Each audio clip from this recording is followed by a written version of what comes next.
Staples Center in beautiful downtown Los Angeles as the Clippers prepare to take the floor. Looking at Chicago, they took the win in their last game against the Indiana Pacers. And there wasn't much question as to how that game was going to turn out. They absolutely put the hammer down on them. Yeah, it didn't seem to be much of a challenge for them in that game. It seemed like they scored at will. Not much defense that they were facing. Yep, they had the defense on its heels early the entire game, and actually nearly the entire game. And no matter what unit was out there, looked like a mismatch to me. Let's check out Chicago's starting lineup. D. Rose and Jimmy Butler at the back. Inside the 4 and 5 of Gasol and Noah. And it's Dunleavy in at the small forward. How in the world did they let him get that wide open? Well, something of a bounce-back season for Pau Gasol in 2013-14. Steve, with better health and a return to playing in the middle more often. Yeah, you know, he dealt with a few nagging injuries, Kevin, but scored better, rebounded better. Nice to see him show that he's really still an elite big after struggling a couple seasons ago. Here's Paul after Pau Gasol's bucket. Here's Jordan. Pierce kicks to Paul. There's Miller with the three. Good, and Paul gets the assist. 6 points for Jay. 3 straight makes to start this game. Looking good. And we're about a minute and a half into the first quarter. And for Powell, with an expiring contract, trade rumors swirled all season long. That's nothing new for him. He's been hearing them for years. Now here's Rose. Against Indiana, he was really on his game. Down to 5 on the shot clock. Fires from 14, and he gets it to go.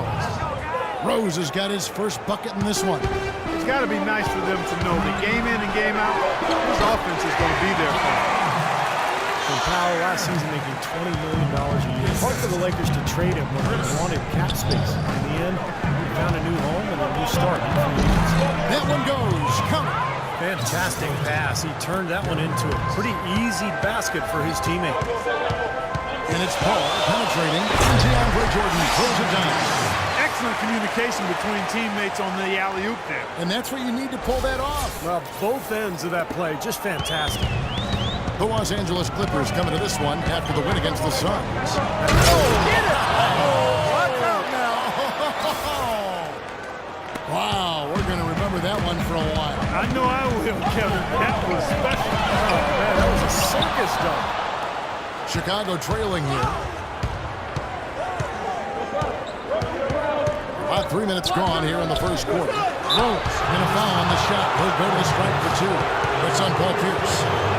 Derrick Rose, the 2011 MVP, but major injuries to his knees have cost him most of the last 2 seasons. Only time will tell if he's able to reclaim that elite status in the NBA.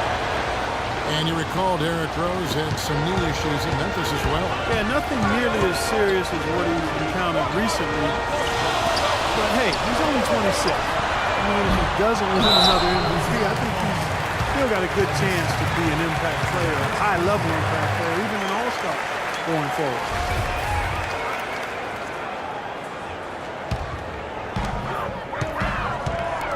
Here's Paul. Rebound by Rose. Defense better not make a habit of giving him that shot. I mean, he doesn't miss many of them. And Butler gets it to go on the assist by Rose.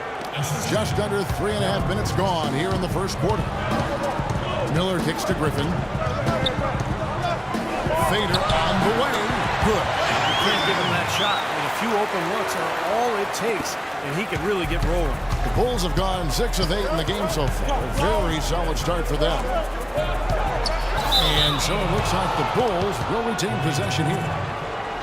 Now we get a chance to view the NBA leaders in assists. Number 1, Chris Paul.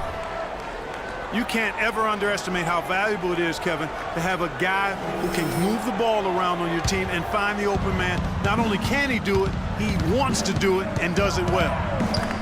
Now here's Rose. 6 points for him. And the baseline jumper, no good. You know, that mid-range jump shot is not his strong suit, even when he gets a good look like that. Again, the miss by Paul. And so here is Chicago. Paul with the steal. And here we go. Paul heading to the hoop. And Paul Pierce with the slam. That is up-tempo basketball at its best. So much easier to operate in the open court when a steal triggers the break. Yeah, it really does allow your offense to flow better. When you can get out and run and get easy opportunities, then everybody gains confidence. And the first time out of the game called for Chicago. Chris Paul, arguably the league's best point guard, and he does have the best player efficiency rating of any point guard in the history of the ratings. A future Hall of Famer, this is an all-time great we're watching play right now. Now here's Noah, looking for his first basket still in this one. And Jordan sends it back. And the foul on Derrick Rose. That is his first foul of the game. Yeah, close, but I didn't think he got on balance quickly enough. And it's hard to draw charges as quick as players are at this level. That's not an easy bit of work there. And the wide open shot from Paul. That's in, coming off an assist from Miller. When you talk about Chris Paul's statistical resume, that often overlooks his defense, but he's a perennial all-NBA defense selection over the last 7 years or so. He's a lead at both ends. Here's Dunleavy. Butler goes in. Shot clock at 6. And that one's good. And it's 6 points for Pau Gasol. Great job there, recognizing the mismatch and taking advantage. They got to put a bigger guy on him. Otherwise, he'll bury those jumpers all game. And Chris Paul, such a scrappy defender, Clark, the league leader in steals per game for 4 straight years. He's got such quick hands, and really what makes him so dangerous defensively is his anticipation. I've watched him off the ball a lot defensively. He just anticipates where that pass is going, and then he gets there right in the hole. Now here's Gasol, following the miss by Derrick Rose.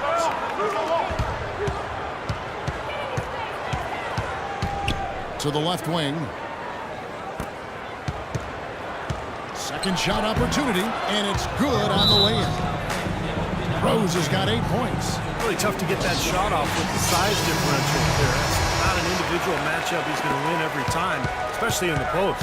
Very well done. I didn't think he had any business operating down there with the big fellas. Catching up on the changes for Los Angeles. Wesley Johnson's checked in for DeAndre Jordan. And Stevenson comes in for Paul Pierce. And it's Crawford in for Miller. So Chicago going with an almost entirely new group. Taj Gibson's checked in for Noah. Mirotic comes in for Pau Gasol. Johnny Snell's checked in for Dunleavy. And it's Brooks in for Rose. Now here's Butler. He's another guy who had a stellar performance in that win against Indiana. From deep three-point range, and Stevenson pulls it in. We got a narrow edge here in rebounding early on. You wonder how much that'll play going forward. I like the way they set the tone. You know, they're going to have to continue to work at it, but rebounds will be key in this game, no question about it. Boy, he threw out some punishment with that two-hand throwdown. Well, now's the time to do it. Keep attacking that rim. Here's Brooks. The Clippers getting the bucket. Butler attacking, and there's the rejection. His touch has disappeared on him this quarter. He just hasn't been able to get it going. Crawford kicks to Stevenson. Paul for 3, and again Los Angeles with the triple. What a start to this game. The offense is both dominating. Tell you what, feels like a game on the playground. Forget about defense, just keep firing. Now here's Brooks. Tipped away. Gibson passes to Brooks, and that's out of bounds. Chicago will retain possession. Cole Aldrich, he's checked in for Lance Stevenson. 32 seconds left to play in the first. That's good. Perfect inbounds pass and an easy 2 points. Here's Los Angeles now. They're on a 14-6 run. Here's Griffin, and there's the foul. Goes on Taj Gibson.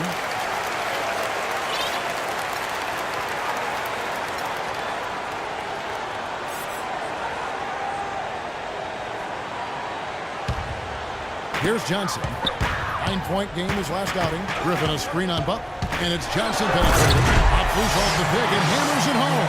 Well, I tell you what, it was the good pick that was set that turned him loose. And once he got around it, Steve, it was smooth sailing right to the hole. Well, because of the pick, he had plenty of room. That's why he was able to power down that slam. Brooks dishes to Butler. Somehow misses the two-handed jam. I like his tenacity getting to the basket there, even though... Wow! Oh, a miracle heave to finish off the quarter. How did he get that to go down? A nice release and some good concentration as well, but the biggest thing about that, a whole lot of luck. Welcome back, everyone. A lopsided first quarter in the books already as we start this second quarter. And quite a position here for the Clippers to be in. What do you think, guys? Boy, a ton of threes in that first quarter. This team really lighting it up, guys. Yeah, it's been an onslaught from downtown. Here's Brooks. He's coming off a 16-point game against Indiana.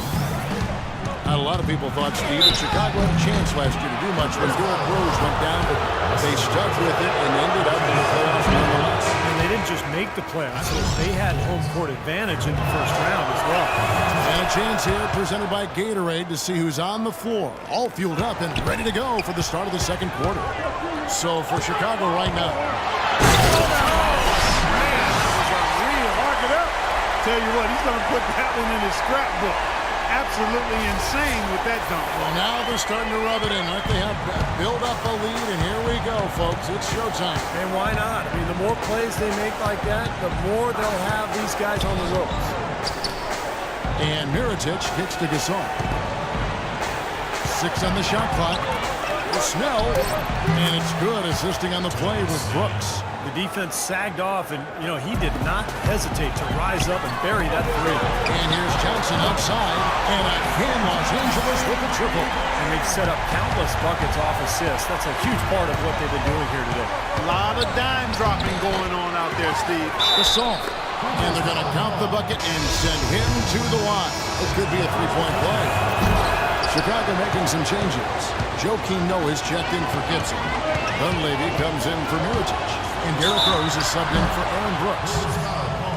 You know, an interesting statement came from the mouth of CP3 last year when he mentioned that he feels that Allen Iverson was the most influential player ever.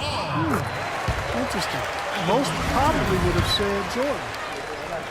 You talk about Allen Iverson's influence. You know, Chris Paul wears the number 3 jersey in honor of Iverson. Paul was about 10 years old when the answer started his NBA career, so a huge influence. Rose kicks to Snell. Some nice ball movement by the Bulls. And Dunleavy gets it to go in. I mean, what are you going to do defensively? You can just rise up and bang down a 3-ball like that. You get such separation with the height advantage.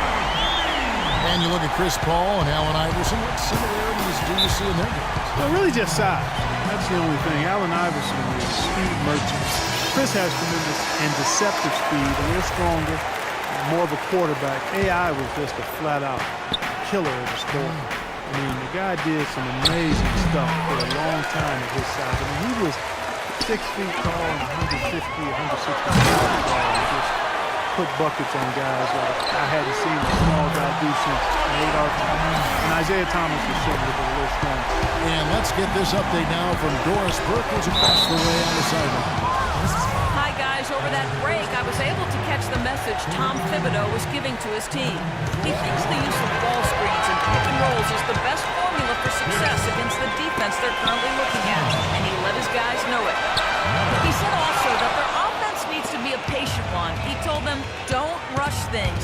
Use as much of that shot clock as you need to. Being in the position they're in, probably a smart move to go to the clipboard and switch things up while we're still in the first half. Kevin? All right, Doris, thanks.